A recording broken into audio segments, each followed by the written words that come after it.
Well, here we are, the beginning of the metric system lesson.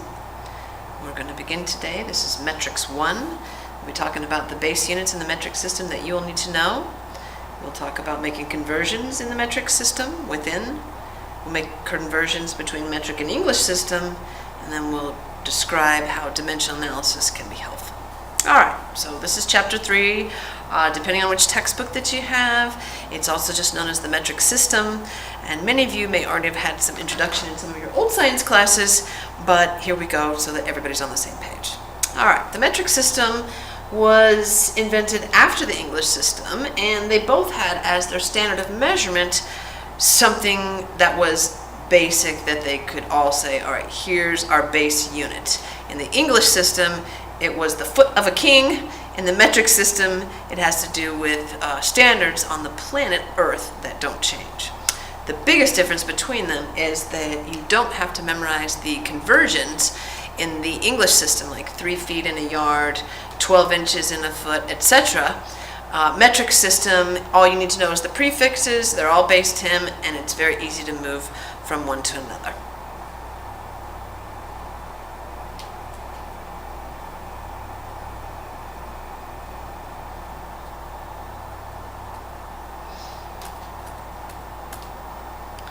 The base units of the metric system, also called systems international.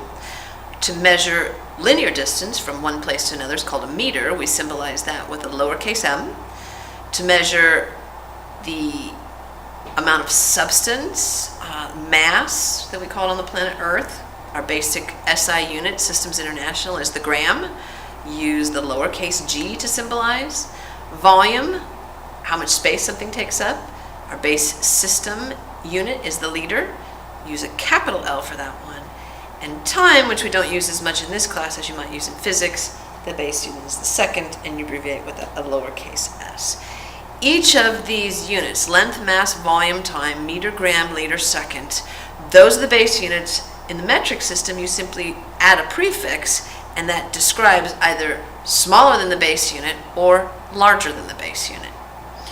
The initial metric standard, similar to the English standard, where the English standard was based on King Henry's foot, the metric system was based on 1/10,000,000th of the distance from the North Pole to the equator. So they assumed when they were putting the metric system together that that wasn't going to change, so they figured that was a good way to standardize things. A kilogram is equal to the mass of a cube of water, and the density of water is 1 gram per milliliter. And if you got 1,000 grams of water, that would take a volume of 1/10 of a meter on each side. That's a kilogram of water. So another good standard. Mass of water doesn't change significantly. The volume does change a little bit in temperature, but I think they standardized this probably to 25 degrees Celsius. And then a liter was set to the volume of 1 kilogram of water at 4 degrees. Well, there you go. There's the standard, because as water heats up, the volume increases. As water cools down, up to a temperature of, I think, about 2 or 3 degrees, the volume will decrease. You don't have to know the conversions, like 3 feet in a yard or 5,280 feet in a mile, and all you do is move the decimal system or decimal place from one point to another without actually having to do any real math. So that's a big advantage of a metric system. So the prefixes tell you how much bigger or smaller it is than meter, liter, or gram. Kilometer, kilo means as 1,000 times as much. That means in a kilometer there are 1,000 meters. Milli means 1/1000th of that unit, and a millimeter is 1/1000th of a meter. So it takes 1,000 millimeters to equal a meter, and 1,000 meters to equal a kilometer. This is where the base system is a good way to compare.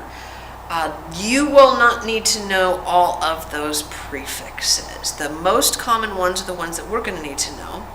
And so let's practice those real quickly, and I'll show you my version of what I think is helpful to know in the metric system. All right, so for that, we're going to work over on the ladybug so that I can show you. And this is often what I do, is I work on the ladybug simultaneously. So this is notes on metric system. All right, in the context of the metric system, we have liters, meters, and grams, and we call those our base units. So I'm just going to draw a line that's going to represent something like a number line. It's going to go infinitely in each direction. So we're going to say our base unit is here.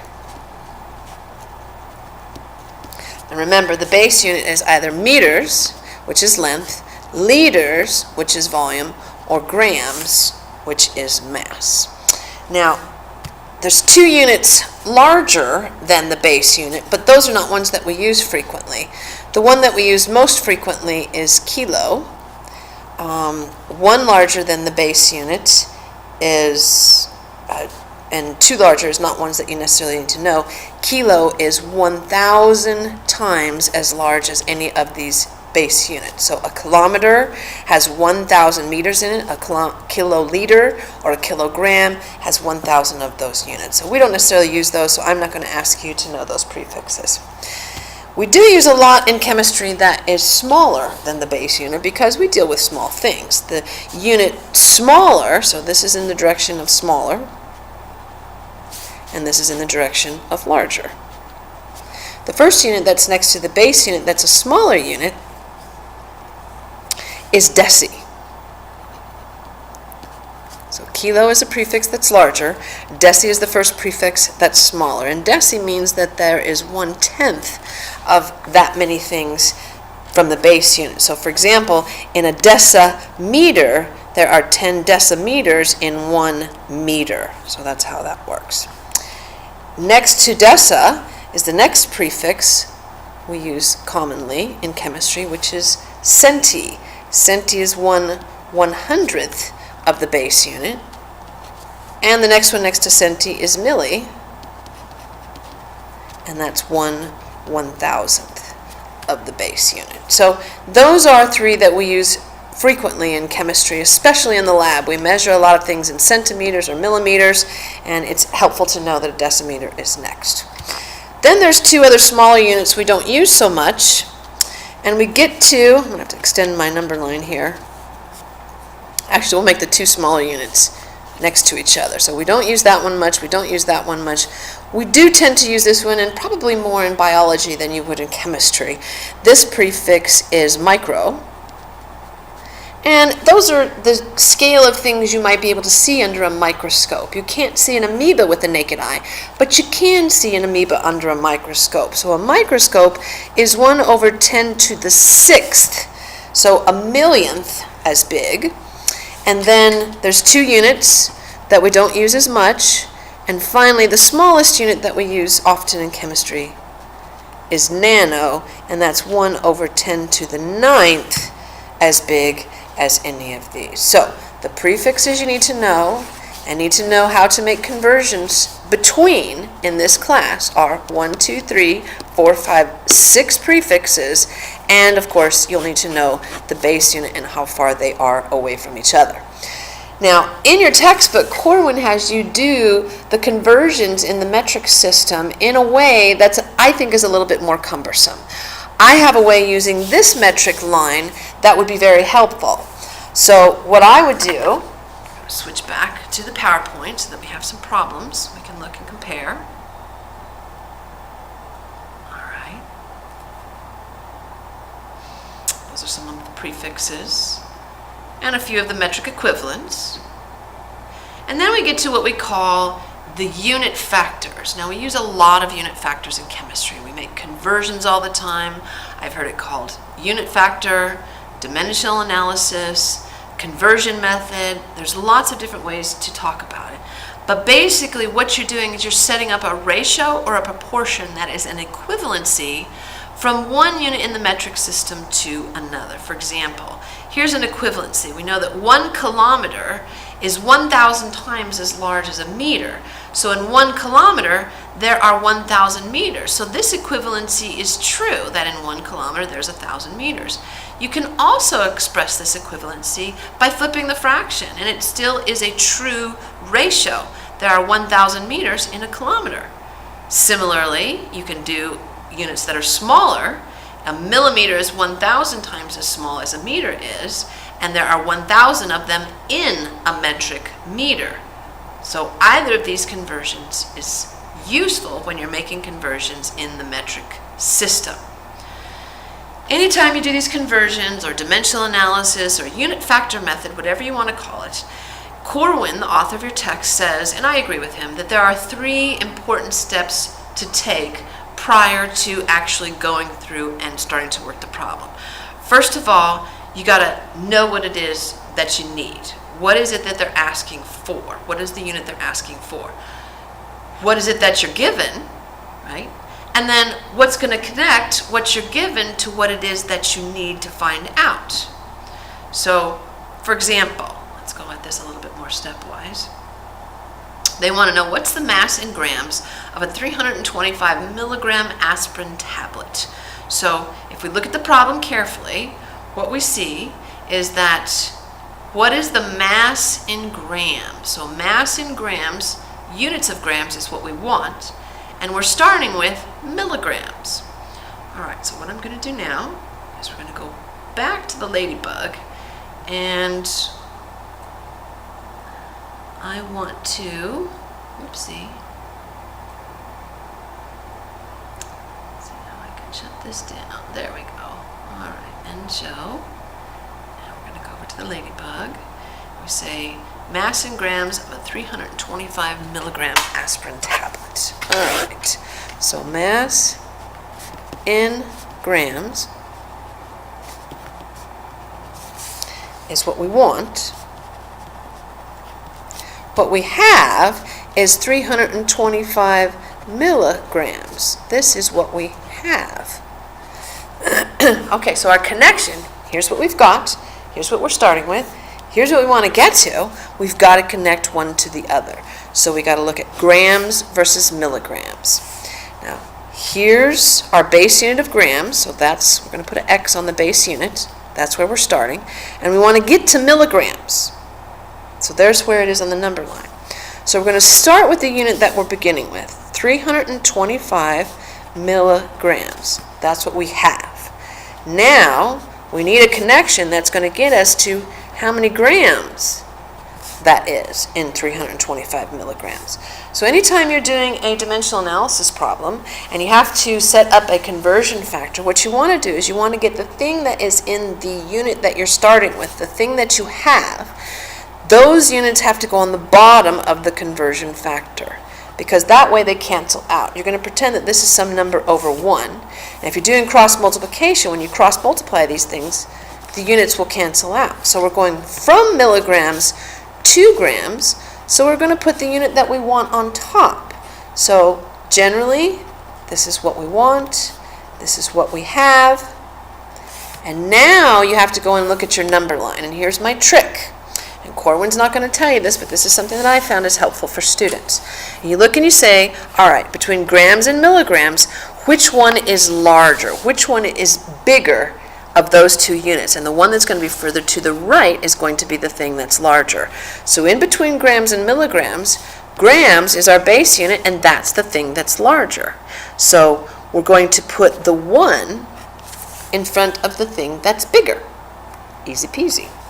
So your base unit, here's where we're going. Now all you have to do is count how many jumps it takes you to go from the unit that you have to the unit that you want. So in this case, it takes 1, 2, 3 jumps to go from grams in my base unit to milligrams in the unit that I want. 1, 2, 3.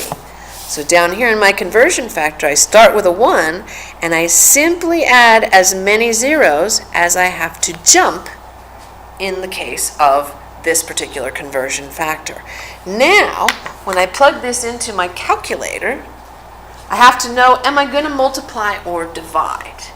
And since the units are canceling out, here milligrams cancels, that's the unit that's going to fall out, so I've set my problem up correctly. I'm going to get grams. Now, if the unit that's not 1, or if the number that's not 1 is on the bottom, this is actually going to be divide. If this conversion factor had been flipped and the 1,000 was on the top and the 1 was on the bottom, you would multiply. So in this case, it's divide. So you're going to take your calculator and you're going to put 325 divided by 1,000, enter, and the answer comes up to 0.325. So then I would write that here, 0.325. Remember that my answer, sig figs, have to match the original measurement. Conversion factors never calculate into the evaluation of the significance of your answer. It's only the original measurement. And in the original measurement, we had 1, 2, 3 significant digits, so my answer has to have 1, 2, 3 significant digits. When you divide by 1,000, in essence, what you're really doing is just moving the decimal place to the left. When you multiply, you're moving the decimal place to the right. So if you want, you can have a calculator and use it, but once you realize all you're doing is moving the decimal place in the metric system, it makes it a lot easier just to do it that way. All right, not so bad. Let's try some more. And there we go, there's the answer, we got it right. All right. The two metric conversions. Now this is where Corwin, the author of your text, and I differ from each other in how we approach doing these conversions that go past or go through the base unit. All right, so here it says on the problem, what we have is 125 deciliters, and what we want is milliliters. All right, so let's go over to the ladybug and watch how this works out. All right, so in this problem, I've written down what we have is 125 deciliters. We want milliliters. So once again, actually, let's move this to this paper. We have 125 deciliters, and we want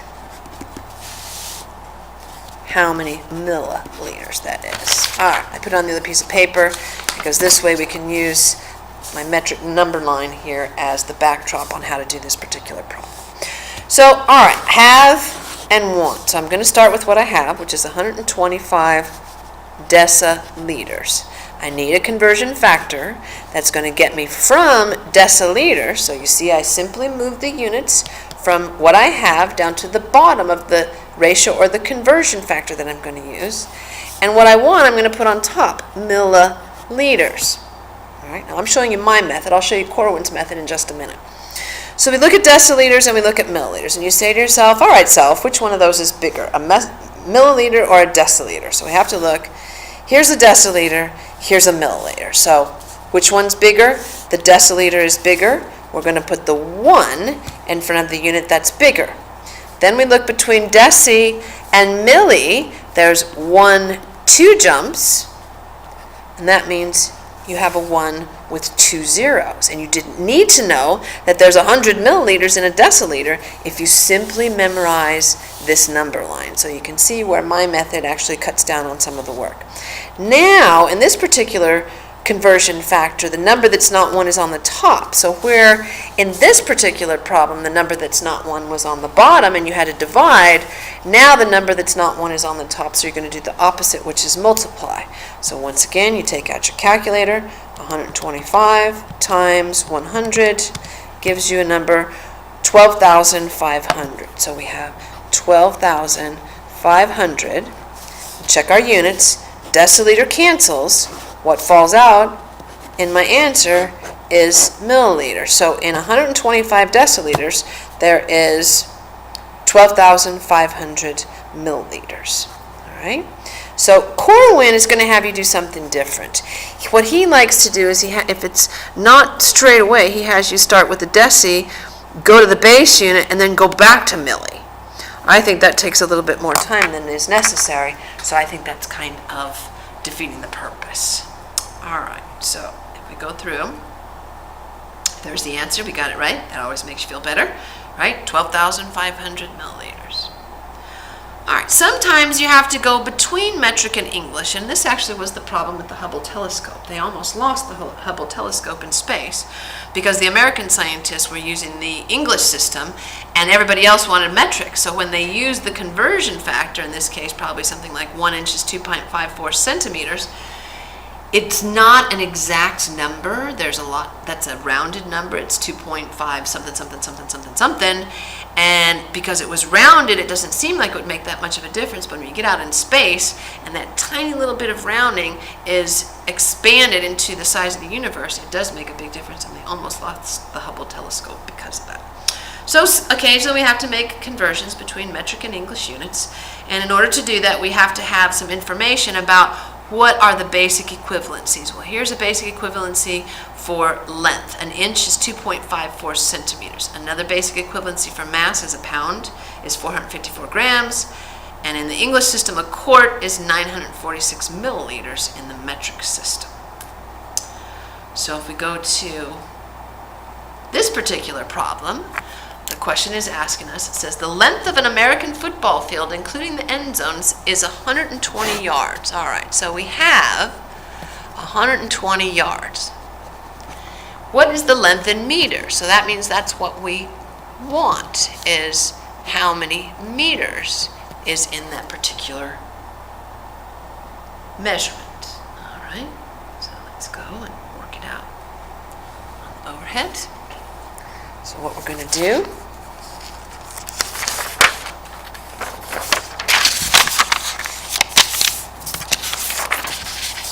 all right, so we don't need our metric system number line for this one because it's a simple conversion from metric to English. They did tell us, I believe, did they tell us what?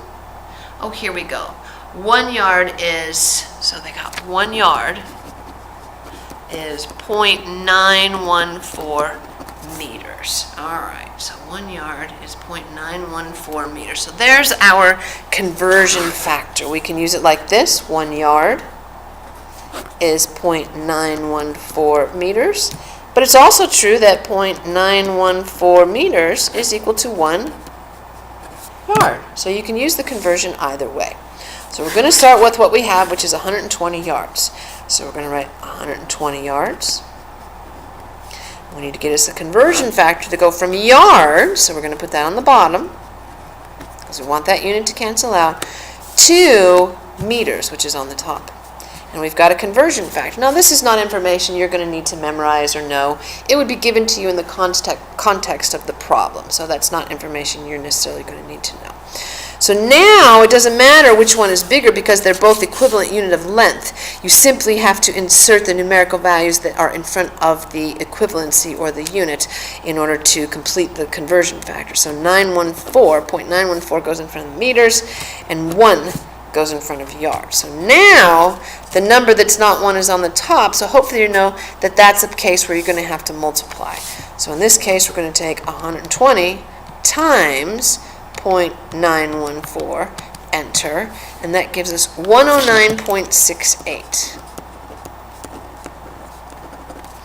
Now that's the answer that the calculator spit out, but I'm going to have to use that in the context of sig figs. And remember, conversion factors, since they're not exact numbers, they're often rounded, they don't calculate into sig figs. It's only the original information.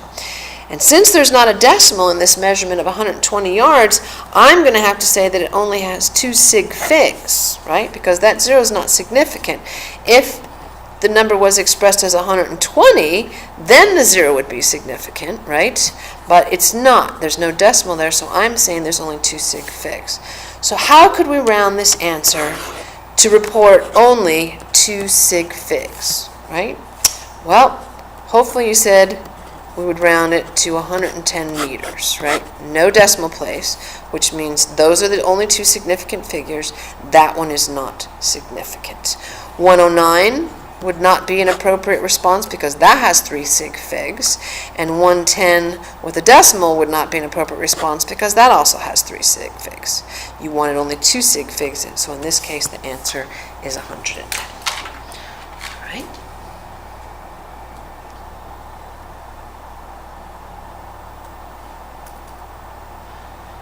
Next problem, another English to metric conversion. Here we go, we're talking about volume now. All right, so we're going to write down what we have, we're going to write down what we want, and then we got to make the conversion between the 2 units. So what we have in this case is we have 64 fluid ounces of milk, and they want to know how many milliliters. All right, so are they giving us an equivalency here? Okay, I don't think they gave us an equivalency, so what we probably need to do is go back and look here at this table. See, I know there was one with metric to English conversions, wasn't there? I thought there was here. Let's see. Here's the metric. Pretty sure there was one that gave us some conversions between metric and English. I must have missed it.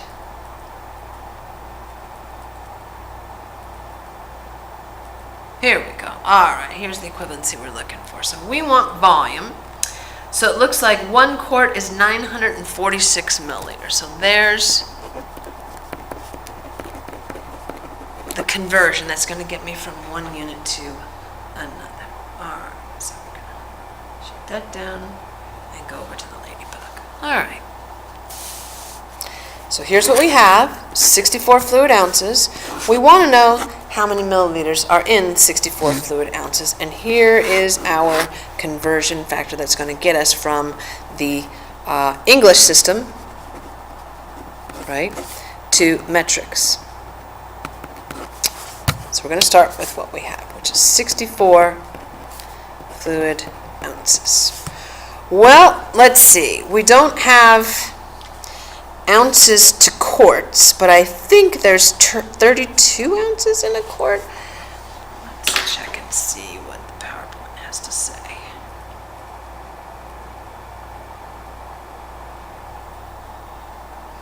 "32 ounces in a quart." All right, so that's what we need to use, is 32 ounces in a quart. So you've got, you know that you've got ounces, which is the English system, but you got to get to quarts so that you can use this relationship or this equivalency.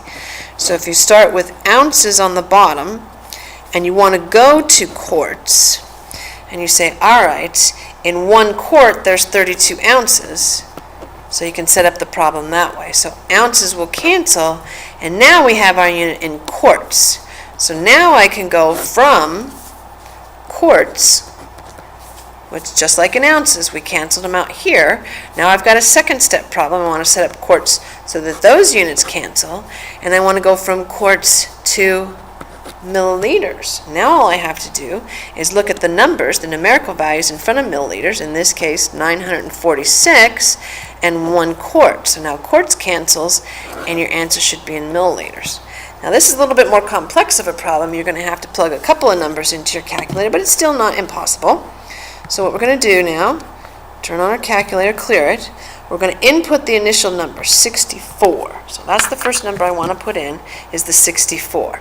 Now, because the number that's not 1 is on the bottom, I'm going to divide by 32. So divided by 32, and I always push equal or enter in between each of the calculations because different calculators handle this in different ways. So right now, 64 divided by 32 is 2. So you don't have to redo the problem. Now all you do is you want to do this conversion factor. So since the number that's not 1 is on the top of the second conversion factor, rather than dividing like I did for this one, now I'm going to multiply. So times 946, which gives us the answer, which is 1,892. And it's 1,892 milliliters. So make sure that you put the units. But now we've got to evaluate our sig figs. And remember, sig figs don't count in the conversion factors because we don't know if they're exact numbers. So you have to base it only on the original measurement. And this particular original measurement has 3 sig figs associated with it. So if we got 3 sig figs here, we've got to round that one to 3 sig figs. So I would say you're going to round it to 1,890 milliliters because that's significant, that's significant, that's significant. That 0 is not significant because there's no decimal in it. So that would be your best answer.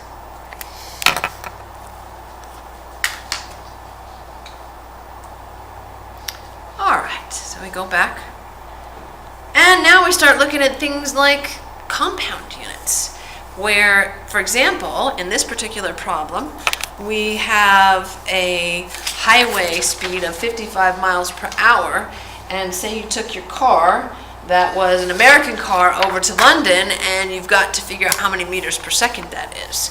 So what we have in this particular problem is 55 miles in 1 hour, and you want to know, we want to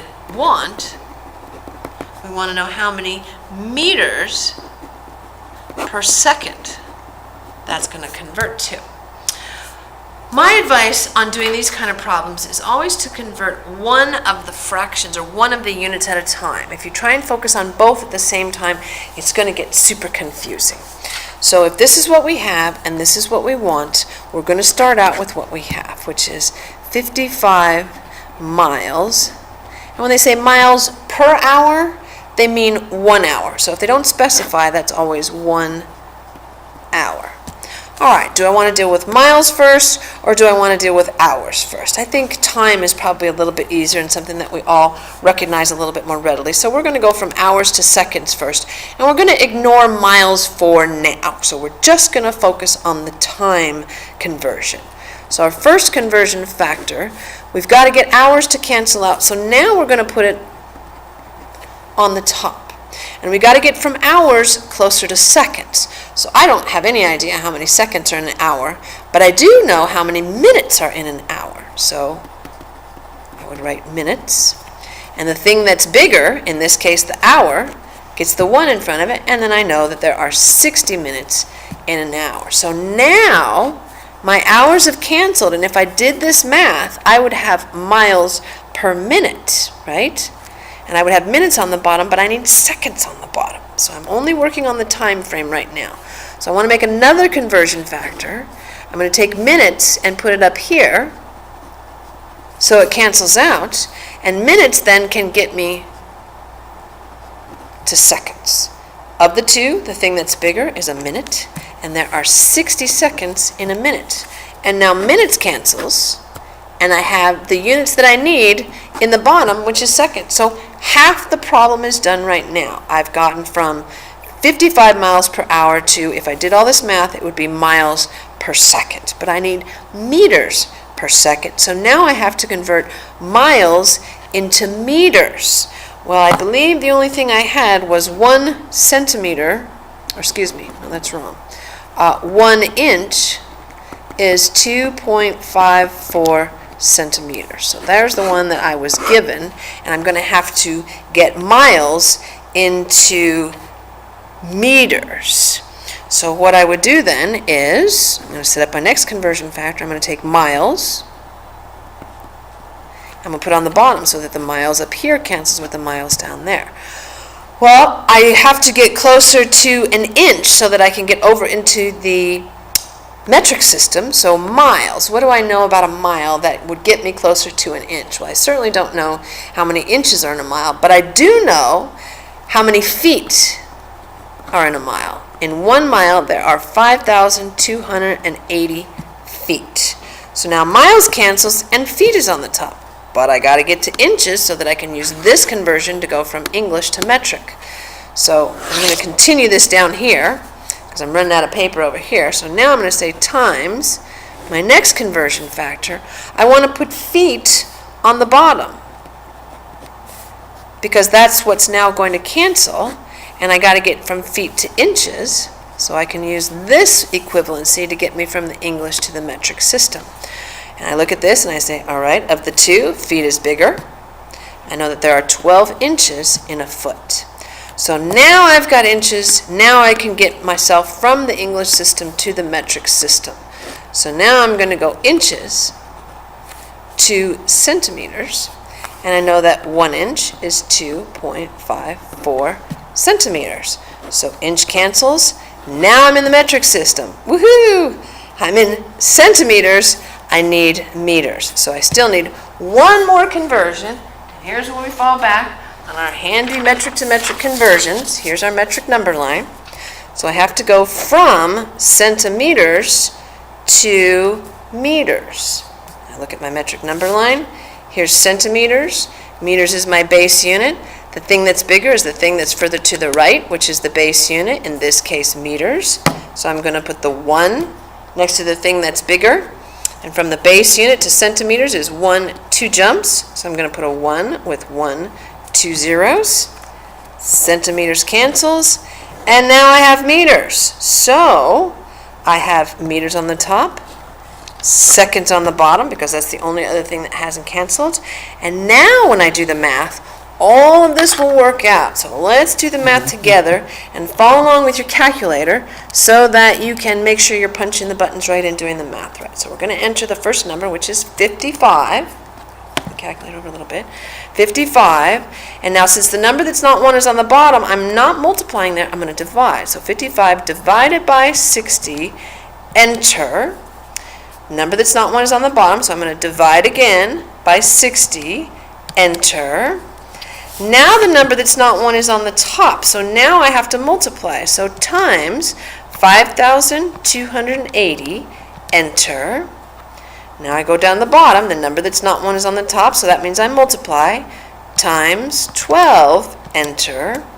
The number that's not 1 is on the top, so I'm going to multiply by 2.54, enter. And the last calculation I have to do is I have to divide by 100 because that's the number that's not 1 and now it's on the bottom. So now I'm going to use the divide function by 100, enter. All right, my final answer is 24.5872 meters per second. But now I have to use my knowledge of sig figs to round to my original information in the problem, which is 2 sig figs in the problem. So here there's 2 sig figs. I got 1, 2, 3, 4, 5, 6. That's too many. I got to round that to 2. So I'm going to round that up to 25 meters per second. You could also report it as 25 meters per every second. You could report it that way. Alrighty. That's probably the hardest kind of problem, dimensional analysis problem, that you're going to do in this class. So let's see, did we get the answer right? Yeah, they round a little bit different because they used hours, 3,600 seconds, but that's okay. All right, so that's the end of Metrics 1. The second video is called Metrics 2, which starts here on this particular slide. So once you're done with Metrics 1, you should attempt some of the homework with Metrics 1, get a little bit deeper into the homework, and then watch the Metrics 2 video. All right, we're signing off now.